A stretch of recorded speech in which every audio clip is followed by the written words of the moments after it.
어제 우리가 본 말씀에도 분명히 하나님께서 사울 왕을 버리셨다라고 말씀을 하셨습니다. 그러니까 이제 사울이 사무엘에게 뭐라고 말합니까? 내가 범죄하였나이다라고 말씀하고 있어요. 이거 회개하는 것 같지 않습니까? 근데 이것은 거짓 회개라고 볼 수 있습니다. 이 거짓 회개를 하면서 그 다음에 하는 말을 보면 이게 거짓이라는 게 확실히 드러나잖아요. 내가 여호와의 명령과 당신의 말씀을 어긴 것은 내가 백성을 두려워하여 그들의 말을 청중하였음이니라 라고 하면서 입술로는 내가 범죄하였나이다 라고 말하지만 그 범죄하게 된 이유가 백성들을 두려워해서 백성들의 말을 들었기 때문이라고 이야기를 합니다. 여러분, 우리가 진짜 두려워해야 할 분이 누굽니까? 사람이 아니고 하나님이라고 했어요. 예수님께서 그 말씀을 하시면서 왜 하나님을 더 두려워한다고 했을까요? 사람은 우리의 육체 생명까지는 해할 수 있습니다. 거기까지예요. 그런데 진짜 하나님은 우리의 영혼을 지옥에 멸할 수 있는 분이기 때문에 우리가 진짜 두려워할 것은 사람이 아니라 하나님이라는 겁니다. 사람이 만약 우리를 위협한다고 하면 가장 무섭게 위험하는 게 뭐냐면 너 내가 시키는 대로 안 하면 죽인다 이겁니다. 나를 죽이겠다고 하면 그걸 제일 두려운 거죠. 근데 하나님은 그보다 더 두려운 우리의 영혼을 지옥에 멸하실 수 있는 분이라고 말씀을 하셨어요. 그래서 사람보다도 하나님을 더 두려워해야 된다라고 말씀을 하시죠. 근데 지금 사울 왕은 하나님의 말씀을 불순종하는 것보다 사람의 말을 듣지 않으면 그게 더 두려운 거예요. 그래서 결국은 사람의 말을 듣기 위해서 하나님의 말씀을 불순종한 이런 결과를 가져왔다고 하면서 내가 범죄했다고 말하는데 이게 진짜 회개일까요? 여러분, 지금 사무엘도 그렇고 하나님도 그렇고 사울 왕에게 진짜 원하는 게 그가 자신의 잘못을 깨닫고 하나님께 회개하는 거예요. 그걸 알기 때문에 지금 사울이 내가 범죄했다고 얘기합니다. 형식은 회개라는 형식을 띄었습니다. 그러나 이게 진짜 회개는 아니고 거짓된 회개지요. 사울도요, 회개가 필요한 상황인 것도 알고 회개가 뭔지도 알고 있는 사람인 거예요. 그러니까 내가 범죄하였나이다 라고 고백하는 거죠. 그러나 여러분, 회개가 뭔지 아는 사람, 지금 회개가 꼭 필요한 상황이라는 거 알지만 진짜 회개를 못하는 사람이 사울인 거죠. 저는 이게 제일 안타깝습니다.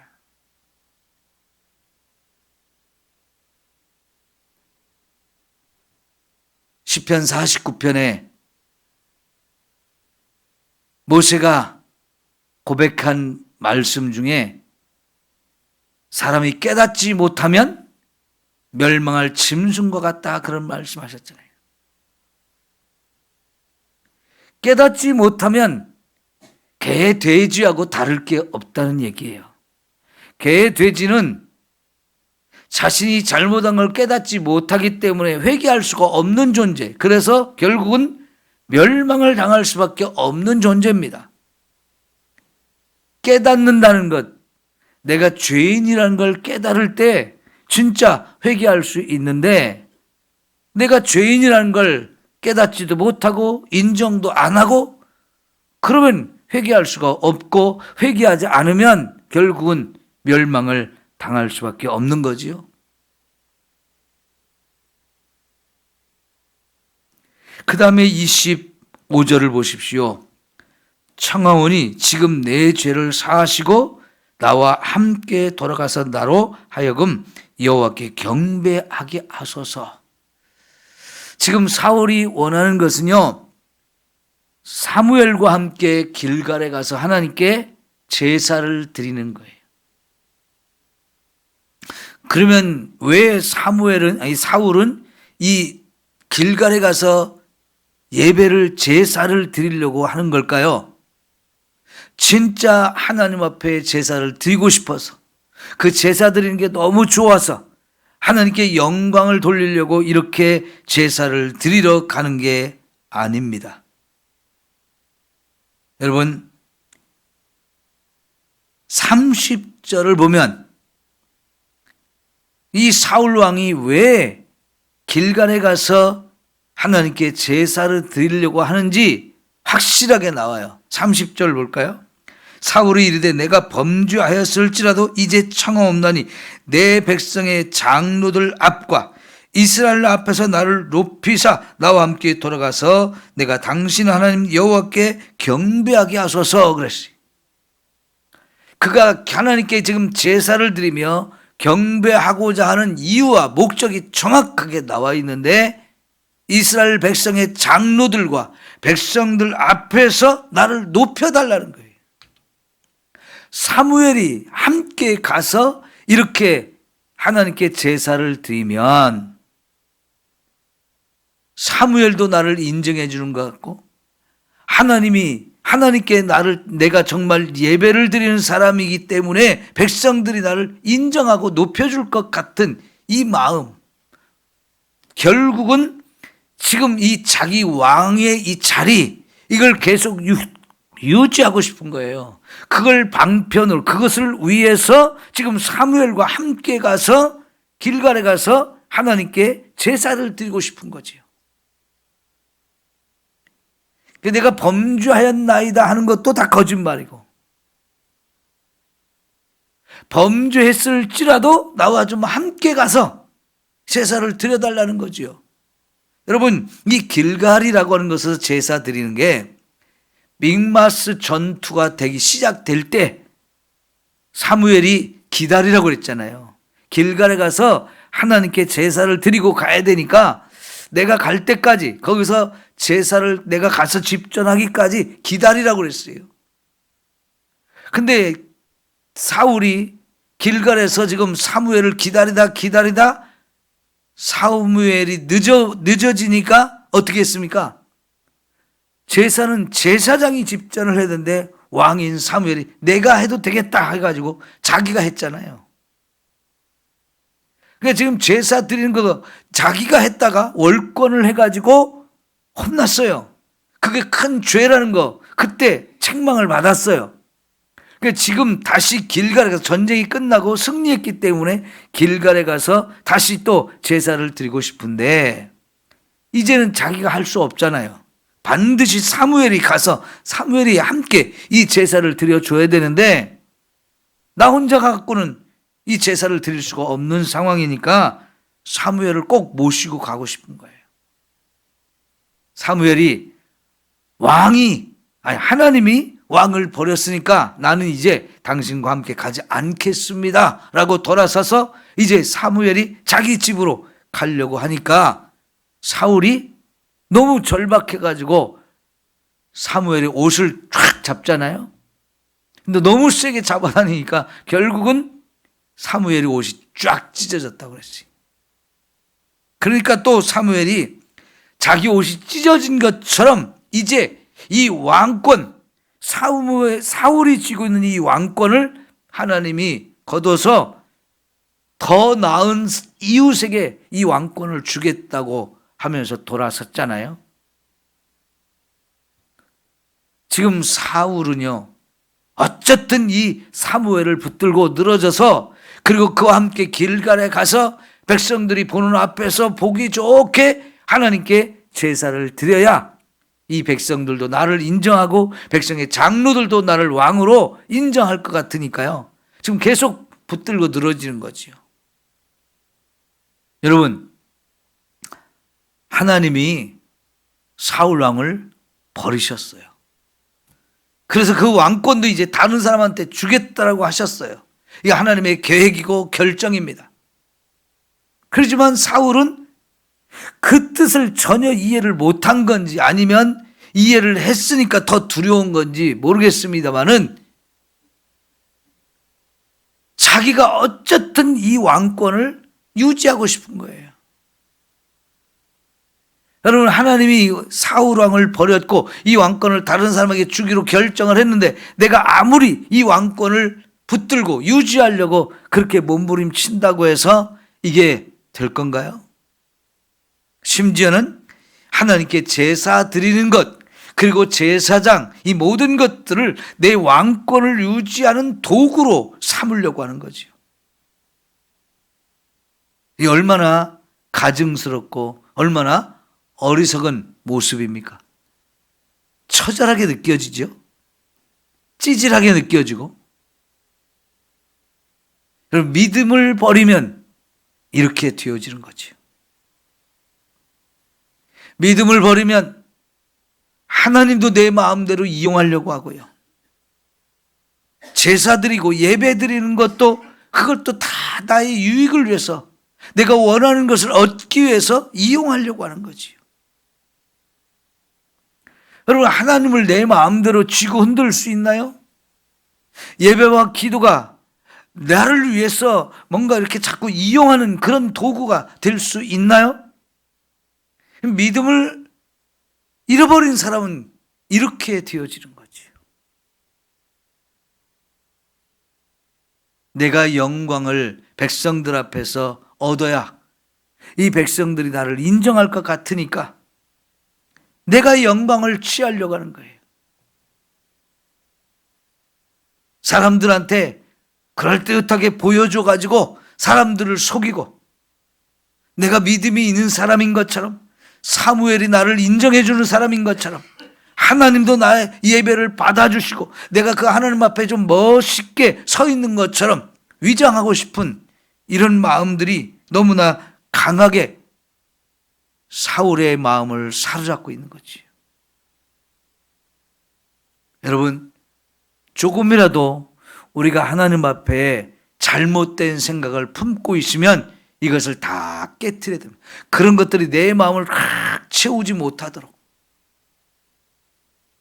근데 사울은 지금 그런 마음으로 가득 차 있는 거예요. 너무나 안타까운 모습이죠. 어제 저녁에도 제가 말씀드렸죠. 우리가 평소에 나의 신앙의 상태, 신앙생활의 모습을 잘 점검해서 정말 하나님 앞에 바른 모습으로 서 있을 수 있도록 나 자신을 관리하는 게 참 중요하다고요. 나도 모르게 이렇게 변질되는 게 너무나 쉬운 거지요. 여러분, 여름에는 음식이 참 잘 쉬죠. 그죠? 우리는 모르는 사이에 그 음식 속에 병균들이 여러 가지 세균들이 들어가가지고 음식을 딱 상하게 만들어요. 그게 잘 관리하지 않으면 이게 다 상한단 말이죠. 그 상한 걸 내가 모르고 먹으면 나도 상해버려요. 그러니까 여름에는 음식 관리를 참 잘해야 되잖아요. 바짝 말리든지 아니면 냉장고 속에 넣어서 얼리든지 아니면 차갑게 보관을 하든지 해서 이게 세균들이 번식하지 못하도록 이 관리를 잘해야 되는데 그거 순간적으로 우리가 방심하면 그 음식 다 상해가지고 먹지 못하고 버리잖아요. 지금 사울의 신앙은 완전히 변질됐어요. 상해버렸어요. 그게 버림받을 수밖에 없는 거지요. 여러분, 하나님이 우리를 얼마나 사랑하는지, 우리가 잘못해도 부족해도 계속해서 하나님은 우리를 품으려고 하잖아요. 이 사울 옆에 사무엘이 있다는 것은 정말 큰 은혜거든요. 그 사무엘이 사울 옆에서 자꾸 그러면 안 됩니다, 이거 하면 잘못입니다, 자꾸 이렇게 챙겨주고 지적해주고 깨닫게 하면서 회개할 수 있는 기회를 주시는 거고 그가 돌이킬 수 있는 기회를 자꾸 주시는 거잖아요.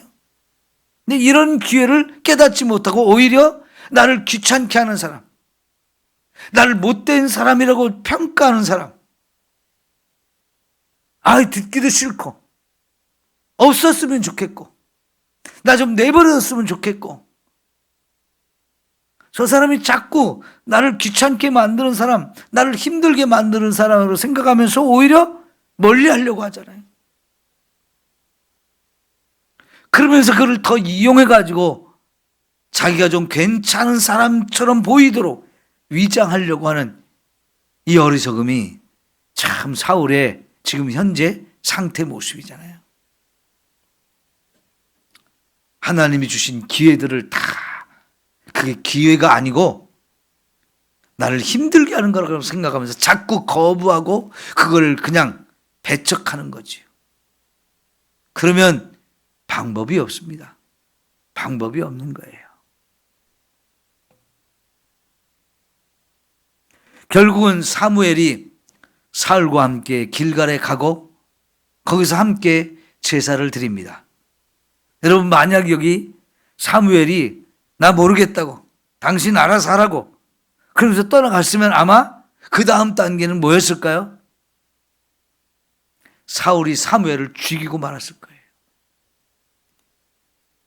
생명의 위협을 느끼니까 결국은 사무엘도 사울과 함께 길갈까지 가서 거기서 제사를 드리고 이제 사무엘이 사울을 떠나갑니다. 근데 떠나기 전에 아말렉의 왕 아각을 끌고 와서 죽여버리죠.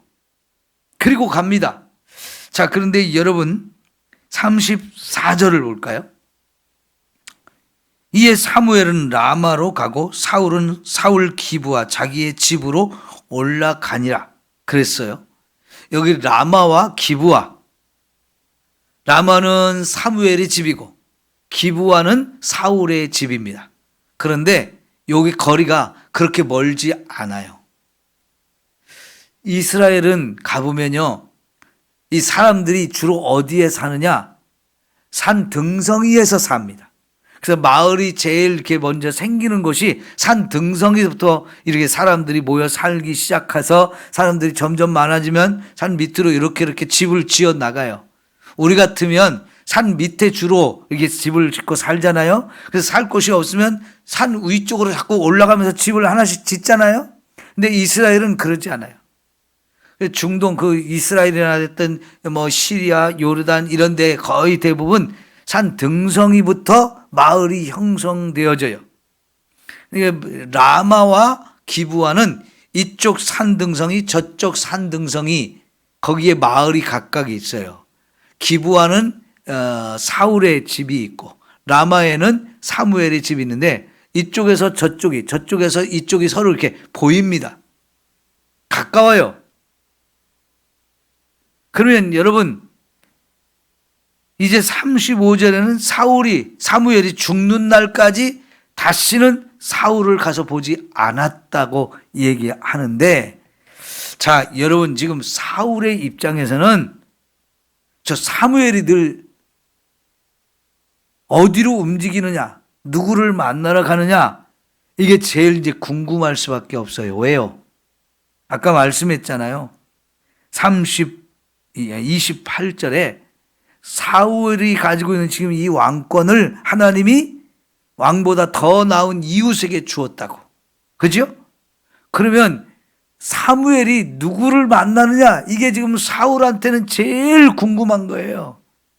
그러니까 여러분, 늘 어디를 봤을까요? 지금 사무엘이 살고 있는 저 라마, 저기를 계속 보고 있어요. 근데 매일 보고 매 순간 거기만 쳐다보고 있을 수는 없으니까 어떻게 할까요? 자기는 왕이니까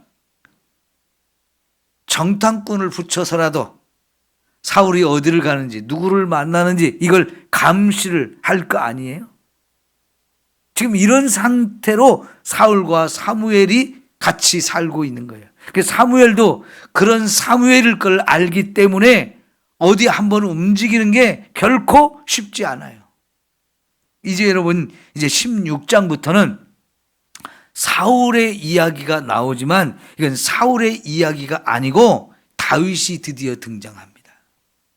결국 사무엘이 다윗에 가서 기름을 붓는데 하나님께서 이 다윗을 이제 사울을 이어서 왕이 될 사람으로 선택하는 거죠. 지금 사무엘도 그 일을 해야 되는데 누가 이제 하나님이 선택한 사람인지 그걸 찾아야 되는데 지금 사무엘이 움직이는 걸 이걸 사울이 늘 집중하고 감시를 하는 이 상황이 되어져 있는 거예요. 그러니까 여러분 34절과 35절을 우리가 읽으면서 바로 그런 상황이 있다는 것을 우리가 생각하면서 이 말씀을 읽으면 이 상황이 어떤 상황인지를 우리가 이해를 할 수가 있는 거지요. 이제 사무엘도 절대로 사울을 가서 볼 일도 없고 사울도 이제 사무엘을 이제 감시하면서 저 사람이 지금 어디를 가서 누구를 만나느냐 이것만 이제 지금 지켜보고 있는 거죠. 그 사람을 죽이면 내가 왕권을 계속 유지할 수 있을까라는 이 생각으로 하나님이 자기에게서 거두고 있는 이 왕권을 잡아보려고 그걸 유지해 보려고 그런 너무나 안타까운 모습을 우리가 이제 보게 되어지는 거지요. 여러분 사울이 이렇게 하나님께 버림받았다는 것 오늘 우리가 정말 잘 보면서 우리에게 교훈을 받아야 돼요. 왜 버림을 받았는가? 하나님이 정말 사울을 얼마나 사랑하셨습니까? 얼마나 큰 은혜와 축복을 주셨습니까? 이제는 버림받은 자가 되어지고 있어요. 모든 것이 사울에게 달려있는 거지요. 그가 정말 하나님이 주신 은혜와 사랑을 알고 감사하면서 정말 하나님 앞에 아름다운 모습으로 서 있었다면 하나님이 왜 버리겠습니까? 사랑이 정말 한없이 크신 분인데 그러나 결국은 그렇게 사랑받았던 사람이 하나님께 버림을 받는다는 거 이런 사람도 있다는 걸 우리가 교훈을 받아야 돼. 저와 여러분이 하나님으로부터 버림받는 자리로 가지 않도록 해야 합니다. 기도하겠습니다. 1000번째 강현덕 권사님 들으셨습니다. 좋으신 우리 하나님